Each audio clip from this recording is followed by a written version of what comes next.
Yes, I'm still here, Hollywood.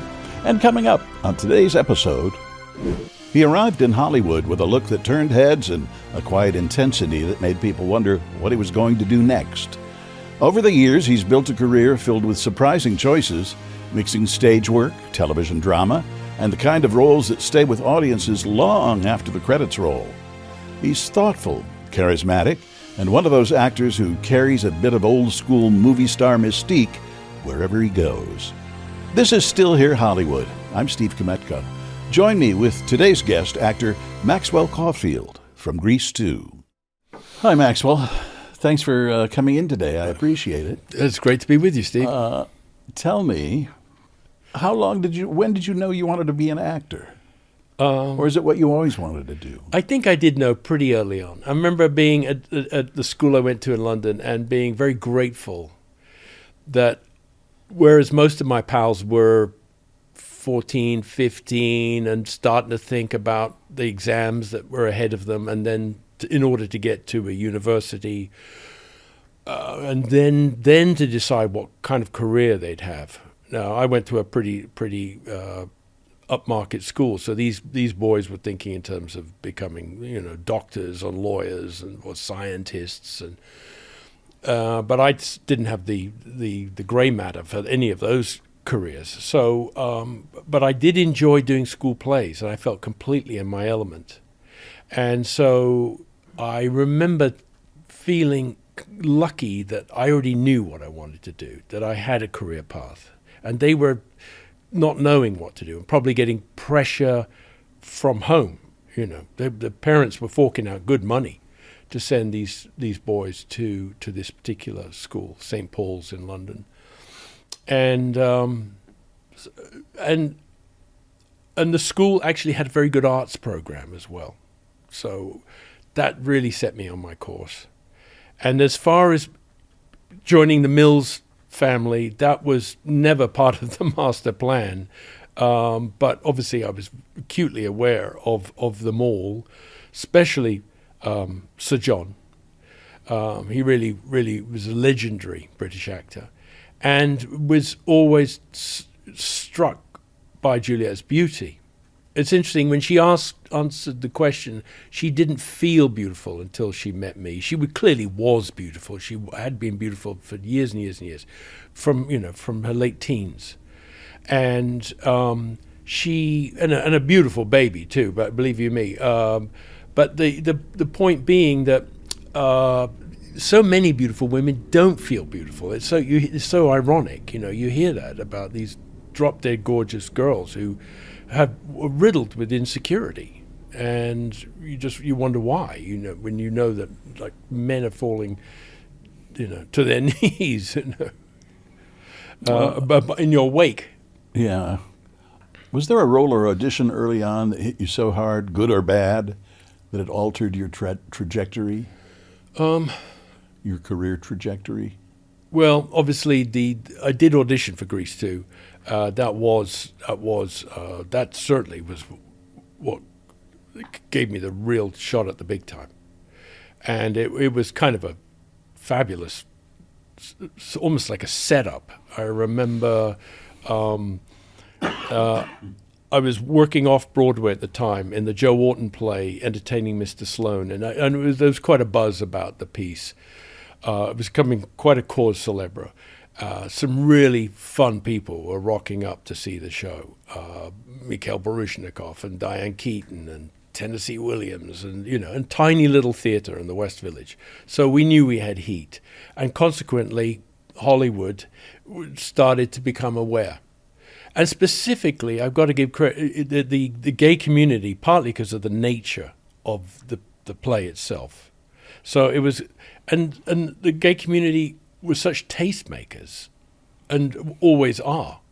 And so, like Andy Warhol featured me in his magazine, an inside picture taken by Bruce Weber. But then he subsequently put me on the cover when I got Grease 2. He put me on the cover and shot by the great Greg Gorman as well. So there was this sort of movement that can get behind you. When I auditioned for Paramount, I got the weekend off to go and try out for the role, and as I was, I had to sing the song "I'm All Alone" at the drive-in movie, and I remember they put a leather jacket on me, and I put my hands in my pockets to start singing, warbling the notes, and I pulled out a pack of Lucky Strike cigarettes. I thought, that's a cool prop. That's really good. I'm not using them. I thought, there's a little note in there. And I looked at it, and it was like a little MASH note from Olivia Newton-John to John Travolta. And I suddenly realized I was wearing JT's jacket. And I thought, oh, my God. I didn't think, it's written in the stars. It's destiny. But it sure felt that way. Especially as... and I've told this story before, but I was working in London as a movie usher at the Leicester Square Odeon, which is kind of a flagship cinema. And right across the square, there were Klieg lights that particular shift that were raking the skies. And we were aware this movie, Saturday Night Fever, was coming over, and it had this tremendous momentum from the States, this whole cultural revolution. And these white and Leicester Square in central London was just flooded with women, young girls, adolescents, and these white Rolls Royces were pulling up. Robert Stigwood was a great showman, and it was disgorging these. So was Alan Carr. Indeed. And so the Bee Gees came out, everyone went crazy. And it was all a build-up to John Travolta. And nobody knew who John Travolta was because Welcome Back, Kotter wasn't even airing in the States, in the UK, I should say. But when Travolta got out with his incredible sort of charisma and aura, and obviously he was on top of the world at the time, he was becoming a planet, not just a star.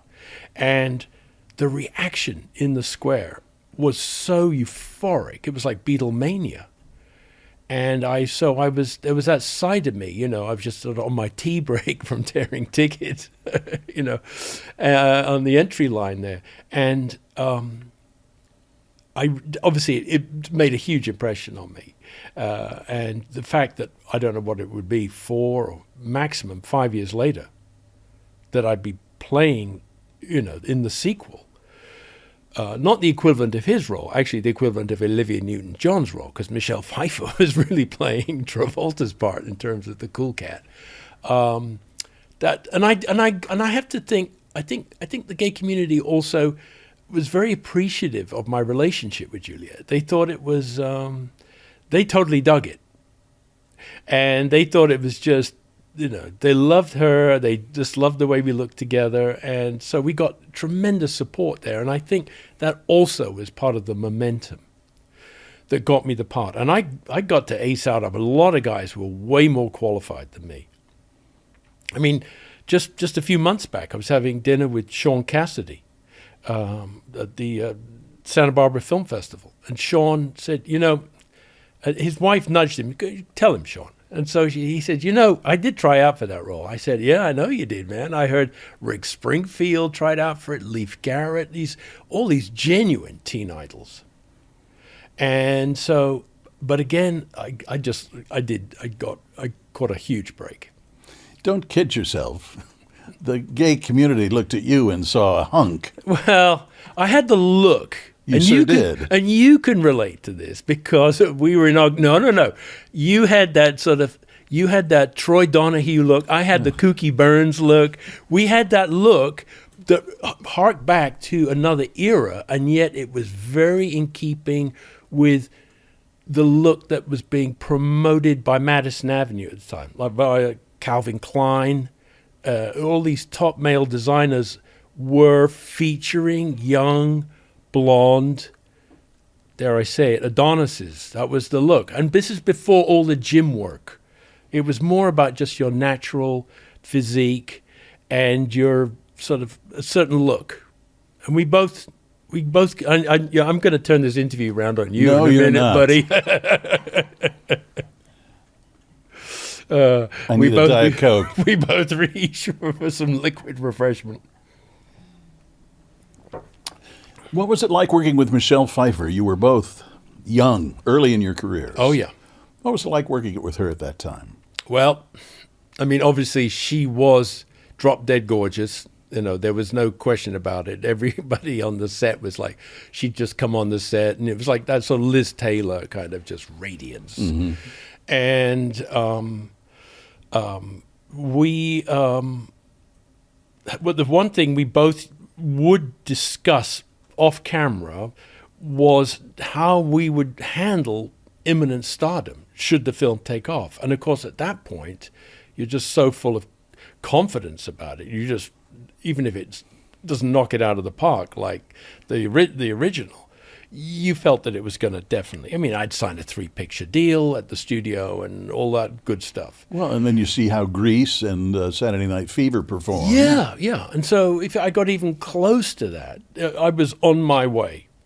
And which means, and it's one thing, one of the biggest challenges about fame is, can you handle it?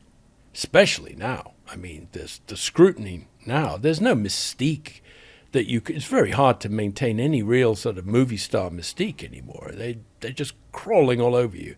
And you're expected to, just reveal all kinds of aspects of your life. So I'm in some ways, I'm not sure if I would have handled the fame that could have been generated, because the film obviously fizzled on the launch pad. We didn't have a great.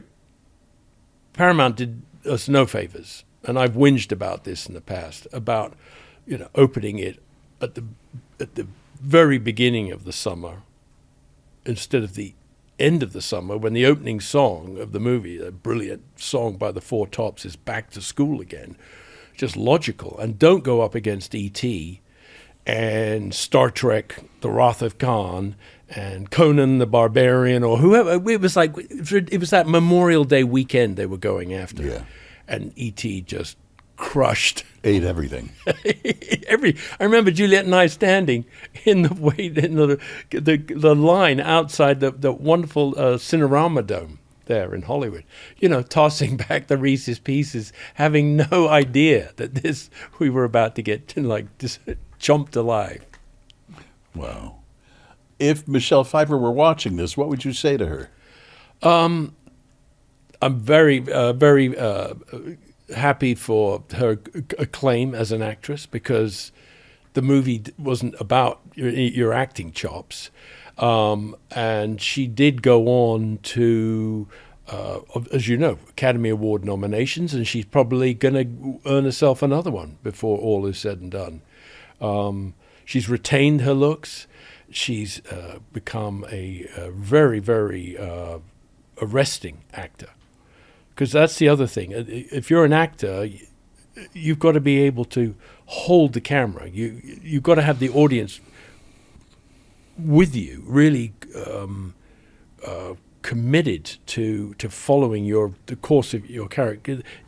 And so she's got that quality, where you're fascinated by what she's thinking and what she's going to do next. And that's movie star. That's something you can't manufacture. That the studio can't bestow it upon you. And we'll be right back. If you'd like to be more involved with us at Still Here Hollywood, you definitely can. Just visit patreon.com/StillHereHollywood. You can support us for as little as $3 a month. You can get our episodes a day before they post anywhere else. You can see what guests will be coming up and submit questions for them. You can even tell us what stars you want us to have on as guests. You'll see what goes on before and after the episode, plus exclusive behind-the-scenes info, pics, video, and more. Again, that's patreon.com/StillHereHollywood. Do you think the film would have been received differently if it had been released today? Well, the film, as you probably know, Steve, it has become a true cult classic. I mean, that's a term that's bandied around a lot, but a couple of years ago, I got to do a musical version.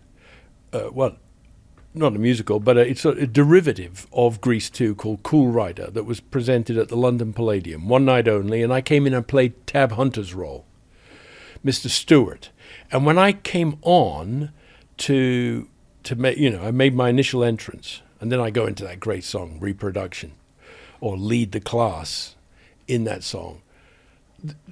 The nature of the Palladium is it's very, very tall Victorian theatre, so it goes up to the gods, as they say. And the reaction to my coming on the stage was so euphoric. It was literally, it stopped the show for like 5 minutes while people just expressed their incredible love for the film, and by extension, my involvement in it. But it was just, oh my God, this is the real deal. Juliet referred to it. When you make people happy because you remind them of the happiest period of their youth. And Grease 2 became a hit because it coincided with the launch of HBO and VHSs. So it was just endless. It was on a continuous loop for a lot of households. Mm-hmm. And it found its audience over time. What's keeping you busy these days? Well, a lot of self-taping into outer space. This new trend that's actually, it's not even new. It's entrenched now. You don't go in to meet producers and directors anymore. You put yourself on tape, and it goes to the casting office, and you hope that it makes it up to the creators, because they now can see many more actors than they used to. When I used to go in to an audition, and there'd be 8-10 of us maximum sitting in the waiting room, and you recognize your competition, and very often it's a cliche, but you'd see the actor opposite, and you go, he's much better for the part than me. You'd talk yourself out of the job. And if you didn't do it psychologically before you went into the room, you usually, if you're like me, you talk yourself out of it in the room because you keep yakking even after the audition is finished. And so I do my share of that, and I get incredible support from Juliet. She is sort of the dream off-camera actor, performer to interface with, and she really cracks the whip. First off, making sure I know the lines, and then secondly, like a good tennis player, really hitting the ball back at me so that I react spontaneously instead of in a premeditated way.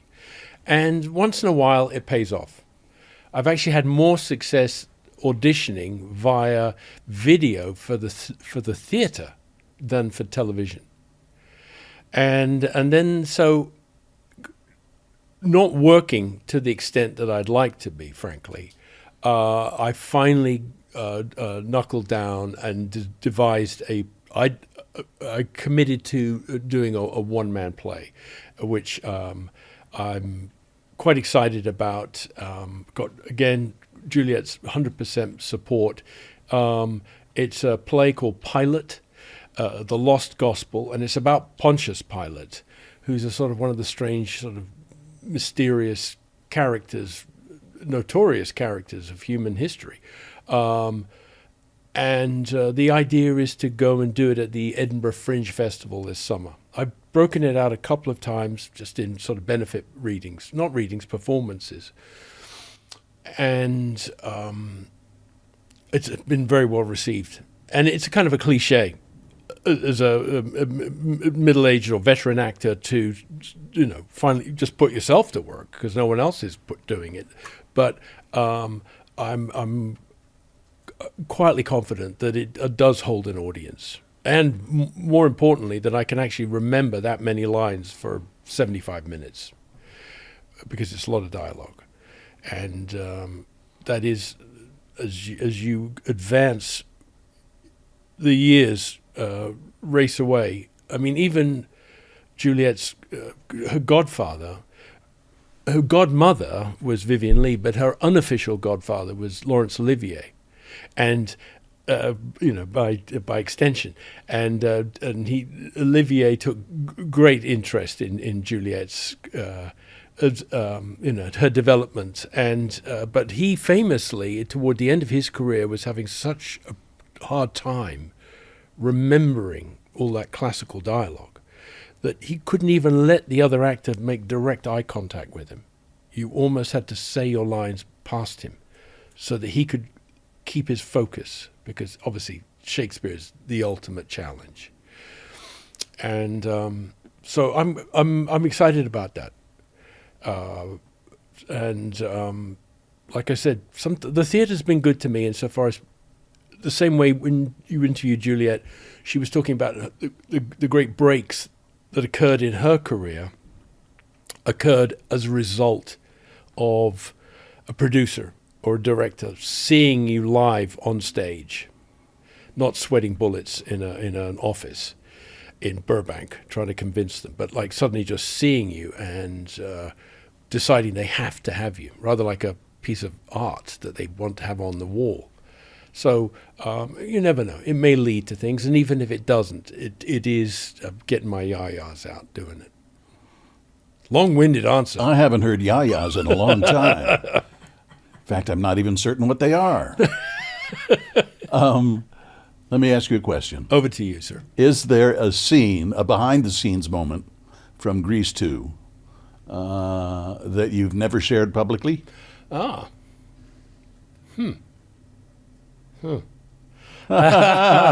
me see now. Oh yes, I think I have. Again, because I get asked about Grease 2 so much. I do remember. There's the sequence that's shot in Biker Heaven, where Michelle's character, Stephanie Zanone, thinks the cool rider, because she doesn't know it's Michael Carrington, the schoolboy that's been pestering her and really kind of annoying her actually in his pursuit. She thinks he's died going off Dead Man's Curve on his motorbike, and she's all broken up about it, and she's singing the song from, it's a school talent contest, and they're playing Girls for All Seasons. It's a very cute, beautifully choreographed, and costume number. But Michelle suddenly sort of goes off into this sort of reverie, thinking about the cool rider in heaven. And they wanted me to, and it was just, the heaven was depicted as a lot of dry ice and smoke, obviously. But the character was on a mountain of beaten up bikes. But they'd all been spray painted gold and silver and what have you. And they wanted me to wear the helmet. And I felt ridiculous. I felt like a sort of bobblehead. It was absurd enough. I was sitting on this bike, on this mountain of beat up bikes. But they wanted me to wear the helmet for the scene. And we had to sing together. And I just felt it was absurd. Why singing a song with a motorcycle helmet and goggles on? Because they wanted to keep up this pretense that she didn't know who I was. And I remember this is one of those incidents where you did not endear yourself to the crew, because I suddenly sort of got into it with the line producer and our director, the magnificent Pat Birch, still with us, well into her 90s now, Pat. She's something else, absolute phenom. And say, listen, the goggles, the aviator goggles are quite enough. Can I? And I had all my hair back then, so I was like, let the wind machine blow back my golden tresses, and she still can't tell it's the schoolboy. And they said, no, we got it. We're under strict orders. We got to get you in the damn helmet. So I said, can we shoot it 2 ways? Can we do it? And then you guys decide in the editing room. I was pretty confident about that, and because I'd eaten up this time. And it was for some reason we were shooting at night. I don't know why, even though it was on a soundstage. Everyone wanted to go home. I think it was obviously the last scene of the day or something. And we finished the down scene in the helmet. I said, okay, great. Helmet comes off. We're ready to go again. And they go, Max, we're going to hit overtime. And the boys, it's been a long, long week. And I felt, they tricked me. So that's the final version that you see. The bobblehead doll on the... in Biker Heaven. That's Hollywood for you. Yeah. Let's segue onto stage. What does live theater give you that the cameras never can? Well, you'll hear actors talk about the control you have. in that you're not at the mercy of the editing room. You also have that fantastic it's a chemistry that occurs in an auditorium between you and a live audience, because they are barometers of the truth. And if you are meandering or you're not investing it with true sincerity, it's the 8th show of the week, you're just going through the motions, you can sense it. The audiences, they just start pulling back. What you want is that audience coming to meet, you kind of meet somewhere in the middle. You're obviously projecting out to them, you're playing to them. But they are also bringing their energy, the experience of their day to the theatre that night. And it's your mission is to enthrall them for that hour and a half, 2 hours. You and the rest of your company. And the story, hopefully you're lucky enough to be in a really compelling show. And so you want people to because it's not cheap to go to the theatre, and it's the reason why theatre tickets are high prices, because it does cost so much money to mount a show and to promote a show, rent the theatre or what have you. You've got to at least break even as a producer. Hopefully you're going to get your investment back, but so you owe it to the audience to give it your maximum all 8 shows of the week. And I've found over time I actually enjoy the matinees the most. I feel freest at the matinees. I don't know why. Maybe it's just a biorhythm thing, middle of the day. You're not, you haven't, because you have to conserve your energy to be ready to really give it your all at 7:30, 8 o'clock at night. I mean, I now read about the disciplined Broadway actors holding up major roles, vocal rest all day, and very strict diets and sleep regimens, so that they are 110%. Because those Broadway ticket prices are seriously high. So again, if people are going to part with that much dough, you got to, like I said, just knock their eye out and give them something to remember forever. The shows that I most remember are live performances. Whether it's John Malkovich in True West, or before I came to do this interview today, I was thinking, I hope I'm good at names today. I'm not always good at names, but we went to see Dreamgirls, and that incredible song Effie sings. And I'm telling you. And I'm telling I'm you. not going. I'm not going. And it's a little confusing because they're both actresses. The gal who did it on film and the actress who played it on Broadway have very similar names. Jennifer Hudson, Jennifer Holliday. Thank you. There you see, there's your grey matter still in good shape, sir. But Jennifer Holliday played it on Broadway, correct? And won the Tony. And took the roof off the building. And I mean, that's a performance I'll never forget. They were on their feet before she finished the song. Literally, almost screaming for her to stop. It was so intense. But it made me think of what it must have been like to see Marlon Brando do Kowalski for the first time. Just like, And so that's exciting. And to even come close to these illustrious people, they all have the opportunity to do it, is something that drives you to keep seeking out that role that you do as well as it could be done, or at least you can do. Mm-hmm. So that's I do think ultimately you must have gotten a kind of a feel of that in Elephant Man. Yeah, that role. There's a kind of a gift, that role, because the audience is doing half the work. They're projecting your deformity onto you. You don't wear any makeup at all, because of that brilliant theatrical device where they show the images of John Merrick in a medical dissertation that the Elephant Man's John Merrick's benefactor, Frederick Treves, he's addressing a whole bunch of medical students. and he's doing a slideshow, and the actor is in the Leonardo da Vinci perfect man pose, the actor who's going to go on and play Merrick.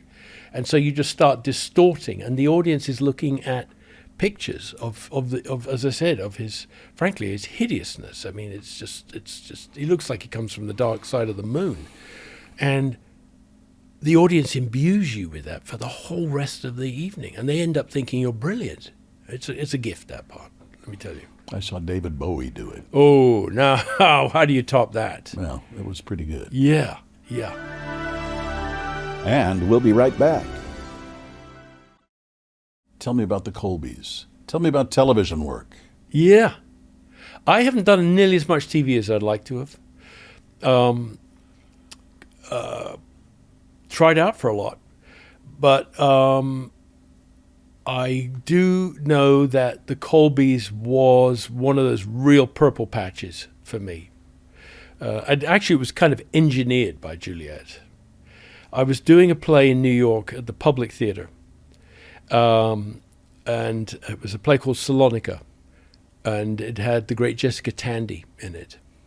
And again, it was very fortunate. I was playing the kind of role that brought a lot of heat. The fact that I had no clothes on for the first 20 minutes of the show definitely, I think, contributed to the buzz. And yeah, I think so. I think I read about it in Time magazine. Anyway, I started seeing the same patrons on a regular basis because it was a thrust stage, so the audience was on three sides. I was like, oh, yeah, you've got a season ticket for that particular location? But Juliet, her dear and good friend, Douglas Kramer, who was Aaron Spelling's partner, she invited Doug, who loved to go to the theater. He had an apartment in New York. He was an art collector and a very good friend of hers. And probably enjoyed seeing that play. Yes. As much as anybody. Yeah, and Doug came to see the play. And I alluded to the fact that all my breakout parts began with MC, Michael Carrington, Miles Colby, and obviously my original name, Maxwell Caulfield. And Doug was very forthright. We had supper afterwards, and he said, we're doing a sequel to Dynasty. And there's a character, and his name is Maxwell Colby. And I went, oh, no, you're joking. I said, and he wasn't offering me the part, but he was sort of like letting me know that I had the inside track. And certainly as a result of him watching this play, he was, but as I said, it was just, I seem to remember, it was just Juliet, Doug, and myself. And at that point, I didn't know that Charlton Heston was on board, Barbara Stanwyck, these genuine Hollywood legends. Mm-hmm. And I was very gun-shy about sequels as a result of Grease 2. I was like, oh, Dynasty 2, I don't know. I don't know if this is going to work. But we went back to L.A., back to Juliet's lovely house in Beverly Hills after the off-Broadway run. And I went, damn, I wonder if that role's still going, And by then they changed it to Miles Colby. And I thought, oh, yeah, they're over the Maxwell Colby concept. But I screen tested for it, and again, it was one of those things where as long as you didn't trip over the furniture, got the lines out, the role was yours. Yeah. When you look back at yourself at the height of your breakout roles, fame, what do you wish you could whisper in that guy's ear? I did an interview. I referenced the Andy Warhol magazine. It was very influential periodical at the time. And the gag for that particular magazine was they'd get somebody famous to interview the cover, the artist, whoever was on the cover that month. And so I chose, and they said, who would you like to interview? We'll try and get him. And I said, well, Tab Hunter's right there on the set. I mean, it's kind of perfect. He was a teen idol. They're trying to launch me as one. And so we did the interview. Tab conducted the interview. And it It wasn't like we're doing now. It wasn't being filmed. It was strictly audio tape and then transcribed for the magazine. And I remember Tab asking me certain questions, leading questions. And my answers, I remember a couple of times Tab like wincing, just going, no, you don't want to be saying that. It's just, that's not going to look, and it was me trying to be humorous, but it definitely came across as there was a certain, again, it's that thing of confidence where it moves into arrogance. And I do remember that in hindsight, and I've since read the magazine. It's been sent to me to sign or something, and I idly flicked through it. And there's those great pictures that Greg took, Greg Orman. Only, image enhancing and all the rest of it. And I remember, look at the print. I'm like going, damn, I hope they just were looking at the pictures. They didn't read this big mouth Brit sounding off. Were you at all, did you have trepidations about coming to work in the United States? Oh, no, I was... Was it a goal? Very much so. I'd come to the States with the Boy Scouts on a what do they call it? Exchange program deal. They came and stayed with us in London, and then we went, the following summer, we went to, and it was in Philadelphia, a little town outside Philadelphia, Media. And we got to go to high school for a few days. That was eye-opening, to go to a U.S. high school.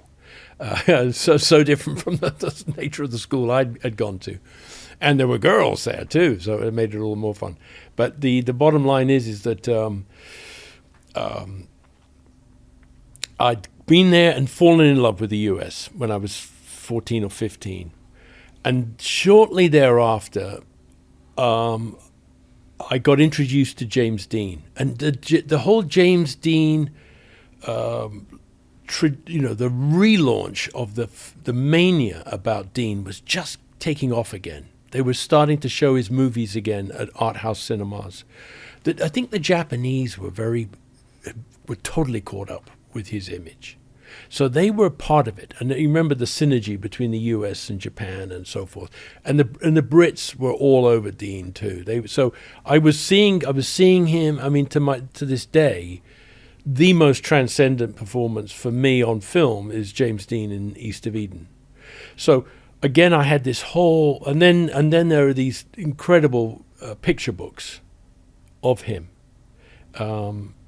back home on the farm in Indianapolis, in Indiana, I should say, in a little town called Fairmont, and then he's buried there. Yes, he is. Yes, and I've been there a couple of times. But also in the brilliant shots of him in New York City, so I was sort of totally enamored of this image of this guy, and frankly, was aping him shamelessly. It got me kicked out of drama school in London. I was so busy slouching and mumbling and being the rebel without a cause, that they were like, come back when you've grown up a bit, dude. So it got me, it jump-started the whole path. And then, I met Juliet, which completely, that was not part of the game plan at all. And the choice was her beautiful little Spanish-style house off of Benedict Canyon, or my sort of roach-infested apartment on the east side of New York. So there wasn't much of a discussion there. And I came to Hollywood for the first time, and as I say, I've always felt that if Juliet had gone back to London and had reignited her stage career, she would have received the kind of acclaim that has now put someone like Helen Mirren in the position she's in. Because the interview, what you would have garnered on certainly your listeners, viewers will have picked up on it. She's got such an essential modesty that, and so she hasn't been as laser focused as you have to be on your career.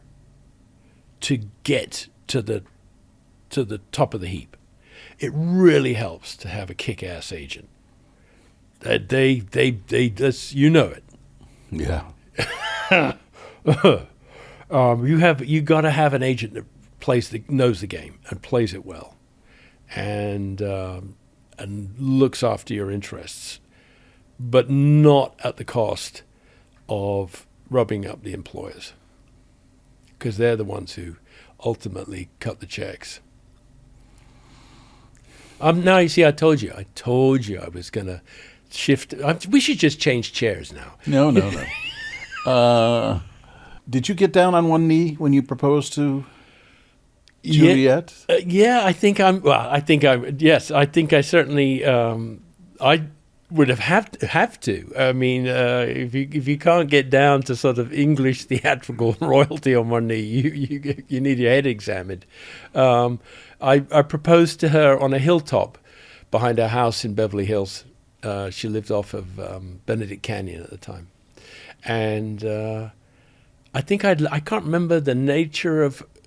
I think I'd left her a message in our bedroom to come up to this little goat trail to this top of this little hillock up above there at the top of San Isidro Drive, I think, and I think I even had like little doves in my pocket, that I released at the moment she accepted the proposal. How sweet. Yes. Well, I had to lay it on thick. Yeah, I guess so. What was it like? It was sunset at the time too, so it was perfect. ultra romantic. Music? Oh, no music. Okay. Just string quartet or something? No. How did you feel about marrying into this theatrical royal family? When you're young, I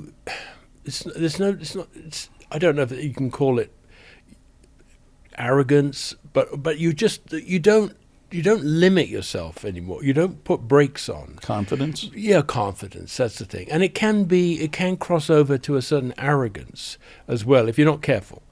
I heard Juliet, in answer to one of your questions, say that she knew how to behave.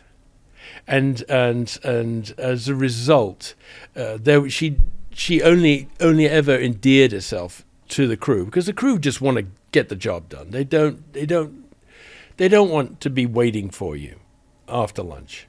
They don't want you to get into some sort of protracted discussion with a director about your motivation.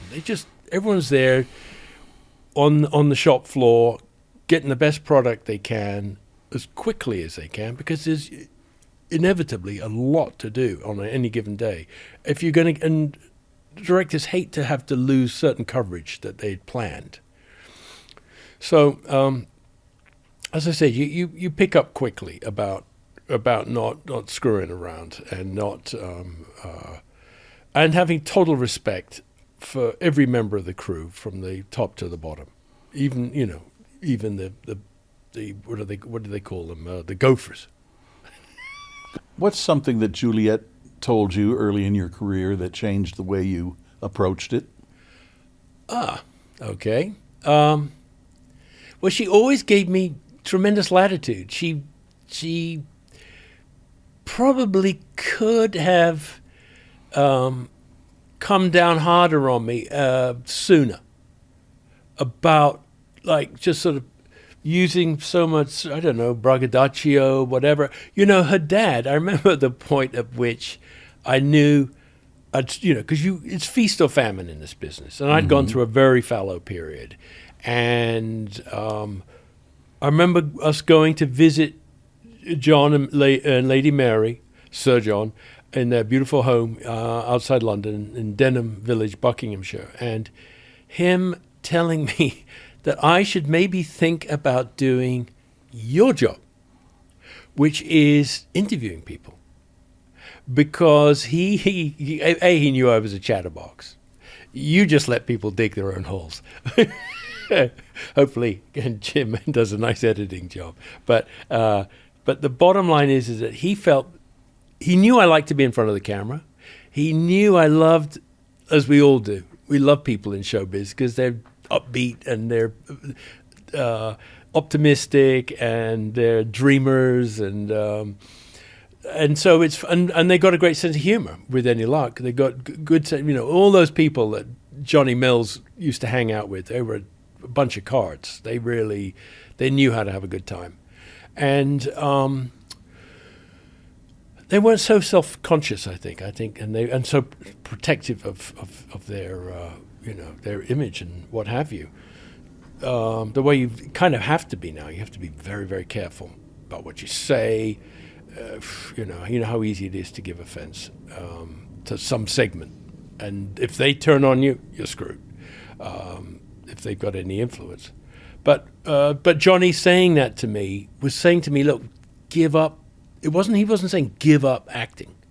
He was just saying find a way to stay in front of the camera if that's what you really want to do. And here I am. And here you are in front of a camera.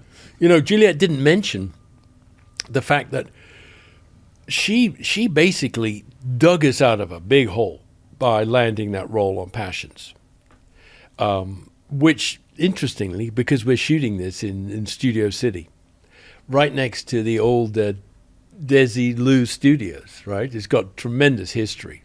CBS Radford. CBS Radford. And that's where Juliette shot Passions for 9 straight years. And boy, I don't know how she used to handle those monologues they gave her. Absolutely crushing amount of lines to learn on a nightly basis. And what's more, she would go out on the town. I was like, how we were doing it? We'd go out and have dinner with friends or go see a screening or whatever. And she'd be back at CBS Radford at 6:15 in the morning. Yikes. Getting Tabitha's mountain of hair put on. And what's one project you secretly wish the two of you could do together? Well, that's interesting you should say that. You're talking about, I know you've asked me about, or will be asking me about, what do you wish you'd done that maybe you didn't get or you would still hope to do. But I do remember at Williamstown Theatre Festival, very celebrated summer stock East Coast situation, has just attracted a lot of fabulous actors over the years to go play up there. And they were going to do Sweet Bird of Youth, the Tennessee Williams play. And I've always sort of fancied myself as a bit of a Williams-esque actor. Now, those a lot of those roles have passed me by, but they were going to. They thought they had Alec Baldwin and Faye Dunaway to do Chance Wayne and Alexandra Delago, and it's a relationship between a famous star and an aspiring actor, and there's a significant age difference. And as you know, Geraldine Page did it with Paul Newman, and but for whatever reason, the Baldwin-Dunaway combination fell away, and they were scrambling. And I lucked into the role of Chance Wayne. And I just wished I'd absolutely insisted that Juliette play. The character is also known as Princess Cosmonopolis. And that's something I wish we had done together. What we are looking at doing, we recently did Love Letters together, which is, I know, almost a cliche, but we found that we have a particularly potent combination, the two of us doing it. People who've seen the show a lot have come back and said to us, that's the best version of it we've seen. And that, again, that sounds immodest, but that is principally because Juliette is, her character is absolutely, it's a beautiful and heartbreaking character. And the role that was also out there for her is the role in Trip to Bountiful, which again Geraldine Page played, right, to great acclaim. And she won an Oscar for it. Yes, she sure did. And that's a role that's fabulous for Juliette. And I really hope she does get to essay it. And there's a great part for me, supporting role of the sheriff who befriends her. And So that's something that's potentially out there, Steve. I hope it is. To me, that would be the role that people would suddenly realize that Juliet's a major league actress. The fact that she's been out here in Hollywood all these years means that she hasn't had the chance to prove it, but she's still got the chops. And, it's like, athletes obviously need to get out on the field of play. But if you've got those moves and you've got that sort of countenance, that doesn't go away. Kind of like people with great singing voices. Elvis, no matter how his body betrayed him toward the end, or his voice never changed. It was always absolute, velvet. So what I'm saying is that Juliet's still got that ability to absolutely have an audience eating out of the palm of her hand.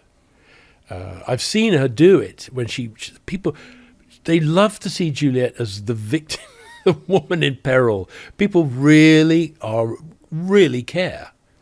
Like, for example, in Wait Until Dark, I think she's done it a couple of times. Ooh, I love that story. Yeah, and she's got the audience like desperate for her to survive. I love any production that gets the entire audience to gasp at the same time. Scream. Yeah. What's a change you're grateful for? A change in my life or a change in society? In your life. You asked Juliet some very leading questions like that, the real soul searchers, and the question on the face of it's relatively simple, but it's seeking a sort of a much more profound answer. I'm vamping now. What was the question again? I'm stalling. I'm thinking. No one's ever accused me of being profound. What are you? How has the business changed the most since you began? Let's link it to the current times. I keep coming back to, when you go and see great work, it can really inspire you. It can make you still believe in an industry that's become, as you know, tremendously corporate. The industry's really run, maybe you could say it's always been run by the bean counters, but now more than ever, it's legal affairs, and it's and TVQ's one thing, and box office draw potential is another. But at the end of the day, I think that the business isn't as much fun as it used to be. There's no question about it. It's much harder to catch a break now and get through the door and meet people. The doors aren't open. So the way, you used to get off the bus in this town, and the casting community would give you the once over and see if they thought you had it, like the way it used to be, as we see in the golden era, and all the beautiful boys and girls of America coming in and hoping against hope to catch a break. The thing that I keep coming back to this year is Brad Pitt in F1, because I must say I was immensely skeptical of the idea of Brad playing a Formula One driver at his age. He's a handful of years younger than me, but we're almost contemporaries. And I was like, no, I'm sorry, dude, your reflexes are not fast enough to be driving a car at that point. The way these rocket ships, the way they are now. I mean, the young man that just won, Lando Norris. I think Lando's like 23 or something. And these cars are just lightning fast. But my God, Pitt pulls it off. He totally convinces you, that he's got it. And he's a great producer as well as, one of the last genuine movie stars. And that film, and I know it's award season now, so there's a lot of great, but the price of admission to that film is satisfied by the first 5 minutes of that picture. It's so exciting, and it's very authentic, the film. And so I've shifted the focus onto Brad Pitt, and the idea you can still, and that may sound immodest, but you can actually have crested 60 and still show him you got it, you know? Which is what he's doing right now. Yeah, consistently. What do you want fans to understand about you that they might not already? Are you tired of answering questions about the age difference between you and Juliet? No, because actually, funnily enough, our Christmas card, we're just sealing up envelopes, and the picture that we usually like to like every other year, we throw in a shot of the two of us, just a candid snap, right? And so the picture we put in this year, I said, it's great.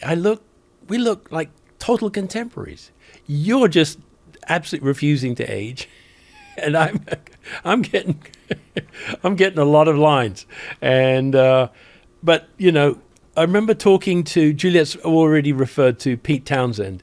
I remember because we're Who fanatics, and we went to see them many years ago actually, and got a chance to go backstage and talk to Roger Daltrey, and at the time the expression that was being used to describe rock stars of a certain age was wrinkly rockers, and Roger said, I'm proud of every one of these wrinkles. I love them. And I remember thinking that concept of just embracing your maturity I mean, let's face it, it's not fun getting stiffer, getting out of bed and all the rest of it. And yeah. Getting Charlie horses in your thighs or whatever in the middle of the night. Oh, yes. Okay, Maxwell, I'm done with you. Are you? Oh, yeah. Let's quit while we're still ahead. The hot seat is cooling down. Okay. So thank you for coming in. I appreciate it. I appreciate getting the chance to talk to you. You have a lovely wife. I do. She's the tops. Still Here Hollywood is a production of the Still Here Network. All things technical run by Justin Zangerly. Theme music by Brian Sanishin. And executive producer is Jim Lichtenstein.